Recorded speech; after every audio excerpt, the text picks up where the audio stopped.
नमस्ते बच्चों, कैसे हो आप लोग। उम्मीद है बहुत अच्छे से हो, खुश हो और स्वस्थ हो। मैं सोनिया गोसाई, आपकी हिंदी अध्यापिका। उम्मीद करती हूँ आप लोगों ने मुझे सब्सक्राइब किया हुआ है।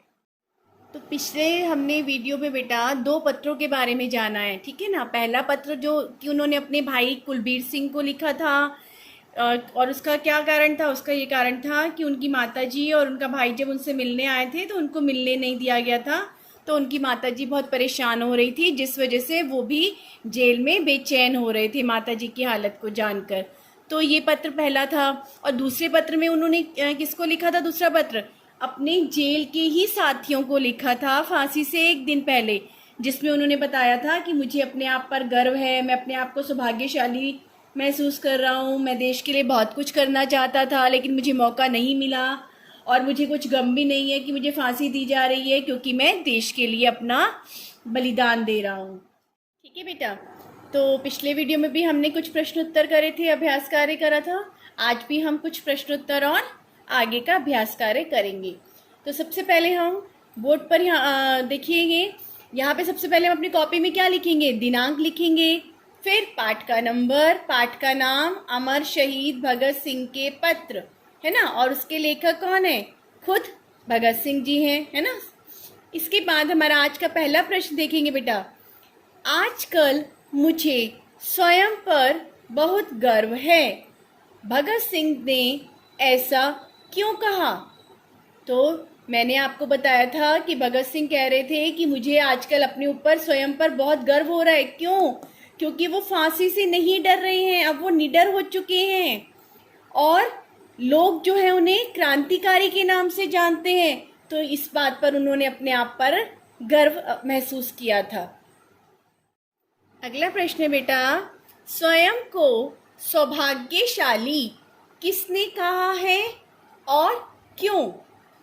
तो स्वयं को सौभाग्यशाली भगत सिंह जी ने कहा है, और क्यों? तो हम यहाँ पर लिखेंगे, अपने शब्दों में आप लिख सकते हैं, क्योंकि उन्हें फांसी दी जा रही है, और वो जो है फांसी उनको उनके बलिदान के लिए, यानी देश के लिए जो वो बलिदान दे रहे हैं उसके लिए फांसी दी जा रही है।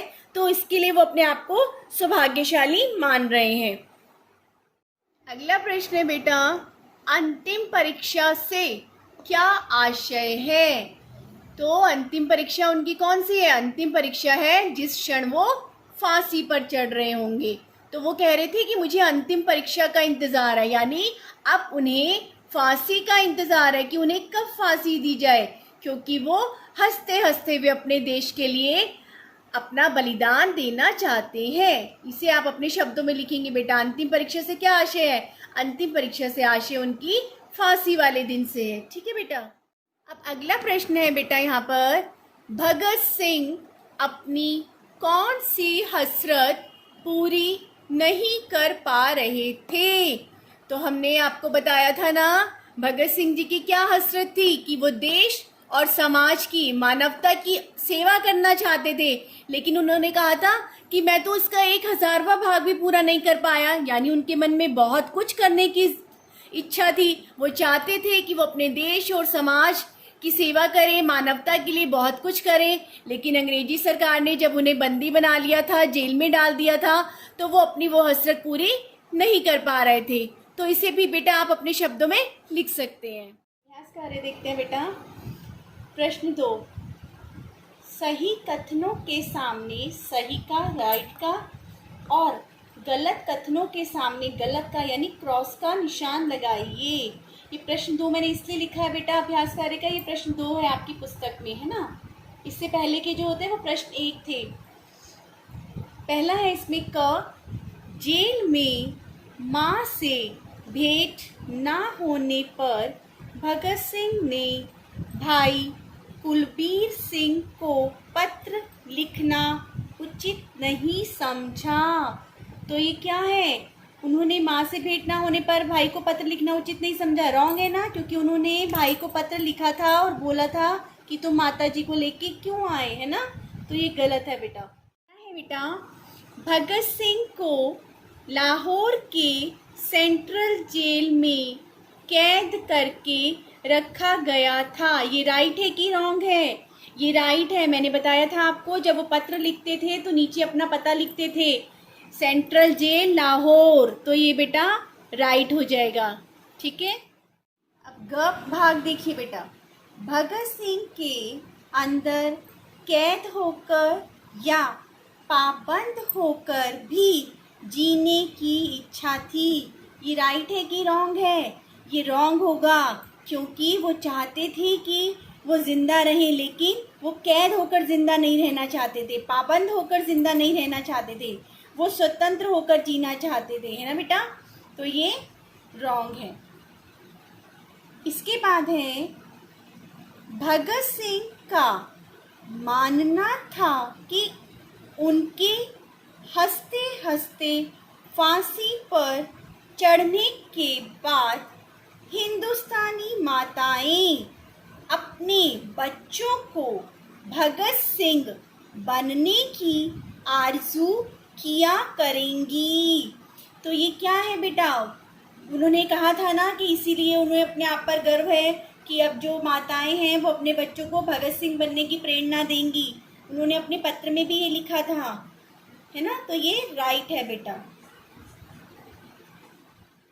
अगला देखते हैं बेटा।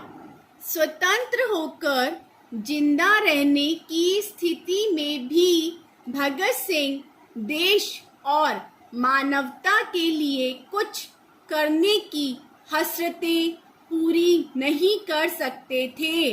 तो ये क्या होगा? ये रॉन्ग होगा। वो तो कहते थे कि वो स्वतंत्र होकर जिंदा रहना चाहते हैं और देश और मानवता के लिए बहुत कुछ करना चाहते हैं।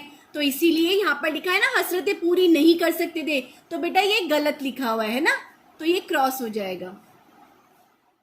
तो बेटा एक अभ्यास कार्य हम और कर लेते हैं। इसमें आपका शब्द संपदा का है, दिए गए शब्दों के विलोम शब्द लिखिए। यहाँ पर ये शब्द दिए गए हैं बेटा, इसके विलोम शब्द आपको लिखने हैं। निराशा का विलोम क्या होता है? आशा। आज़ादी, गुलामी। साहस, साहस का विलोम दुस्साहस भी होता है बेटा, और भय भी होता है। फिर है फायदा, फायदा का विलोम होता है नुकसान। इच्छा, इच्छा का विलोम अनिच्छा। नजदीक, नजदीक का विलोम क्या होता है? दूर। तो बेटा ये आपका अभ्यास कार्य था। अगर आपको इसके अलावा और भी कोई अन्य शब्द मालूम है तो आप वो भी लिख सकते हैं बेटा। और ये जितना भी अब तक हमने कार्य किया है, पुस्तक वाला अभ्यास कार्य पुस्तक में करते हैं, और जो प्रश्नोत्तर, वाक्य प्रयोग और शब्दार्थ है ना बेटा, वो हम कॉपी में लिखते हैं। तो आपको जो भी दिक्कत परेशानी आती है पूरे पाठ में से, आप मुझसे कमेंट बॉक्स में भी पूछ सकते हैं और वेबएक्स क्लास में भी पूछ सकते हैं बेटा। ठीक है ना? धन्यवाद बच्चों।